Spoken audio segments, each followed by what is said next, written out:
आज की वीडियो में हम लोग सीखेंगे नॉर्मलता, नॉर्मेलिटी को कैसे निकाला जाता है। बहुत ही इंपॉर्टेंट टॉपिक है, आइए देखते हैं। नॉर्मेलिटी या नॉर्मलता इज इक्वल टू होता है small w into 1000 upon capital E into capital V, जहाँ स्मॉल w जो है वो विलेय की ग्राम मात्रा है, कैपिटल E तुल्यांकी भार है जिसको हम इक्विवेलेंट वेट भी कहते हैं, V वॉल्यूम है, आयतन है जो कि हमने ml में लिया है। तो नॉर्मलता के सवाल को हल करने के लिए पहले हमको इक्विवेलेंट वेट जो विलेय का होता है, सॉल्यूट का होता है, उसको निकालना पड़ता है। तो नॉर्मलता को हल करने के लिए पहले हमको तुल्यांकी भार जो है वो निकालना होता है विलेय पदार्थ। तो सवाल में जो विलेय दिया हुआ है वो हमको पहचानना पड़ेगा कि विलेय अम्ल है कि क्षार है कि लवण है। बहुत ही आसानी से आप इसको पहचान सकते हैं। सबसे पहले अम्ल में देखते हैं।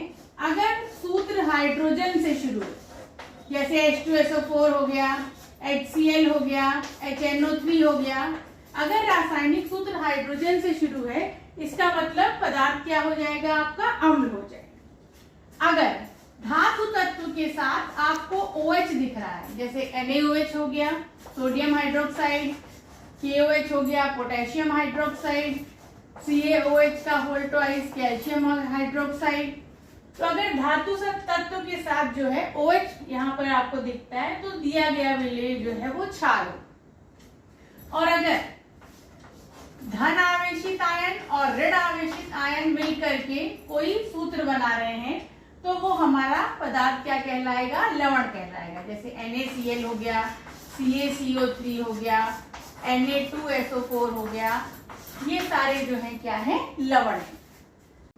तो नॉर्मलता या नॉर्मेलिटी को समझने के लिए हम एक सवाल जो है वो करें। देखिए 4.9 ग्राम H2SO4 को 200 ml जल में घोला जाता है, विलयन की नॉर्मलता बताइए।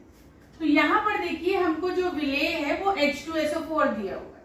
अब ये हाइड्रोजन से शुरू है, इसका मतलब ये क्या है, अम्ल है। दिया गया पदार्थ जो है वो अम्ल है।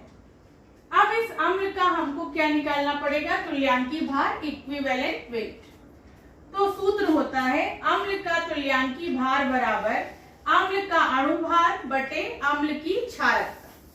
किसी भी अम्ल में जो हाइड्रोजन उपस्थित होते हैं, जो हाइड्रोजन की संख्या होती है, उसी को हम क्या कहते हैं, अम्ल की क्षारकता कहते हैं या बेसिसिटी ऑफ द एसिड कहते हैं।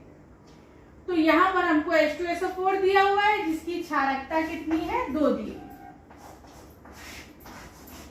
और अम्ल का अणु भार हमको निकालना पड़ेगा। तो देखिए H2SO4 है, हाइड्रोजन का परमाणु भार 1, लेकिन यहाँ पर 2 हाइड्रोजन दिए हुए हैं इसलिए 2 से गुणा हो जाएगा। सल्फर का 32 होता है, ऑक्सीजन का 16 होता है, लेकिन ऑक्सीजन के 4 परमाणु दिए, ये 2 हो जाएगा, ये 32 हो जाएगा और ये 16 चौक 64, यानी टोटल इसका 98 आ जाएगा। तो अणु भार H2SO4 का 98 आ गया। 98 में 2 से डिवाइड करेंगे तो यहाँ आपका आंसर कितना आ जाएगा, 49 आ जाएगा। यानी यहाँ जो H2SO4 है उसका तुल्यांकी भार कितना आ गया, 49। तो तुल्यांकी भार E का मान आ गया 49। स्मॉल w यानी विलेय की ग्राम मात्रा, विलेय की ग्राम मात्रा सवाल में हमको कितना दिया हुआ है, 4.9 ग्राम दिया। और आयतन यानी V का मान जो है कितना दिया हुआ है, 200 ml दिया हुआ है। अब यहाँ देखिए normality is equal to small w into 1000 upon capital E into capital V। ये सारे मान रख देते हैं।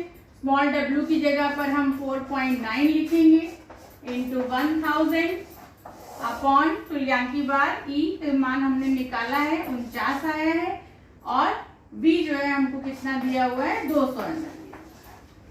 अब यहाँ पर देखिए 49 से और ये 4.9 है, आप काटेंगे तो यहाँ पर 0.1 आ जाएगा, और ये 200 से जो है आप 1000 काटेंगे तो 5 आ जाएगा, यानी हमारा आंसर कितना आ जाएगा, 0.5।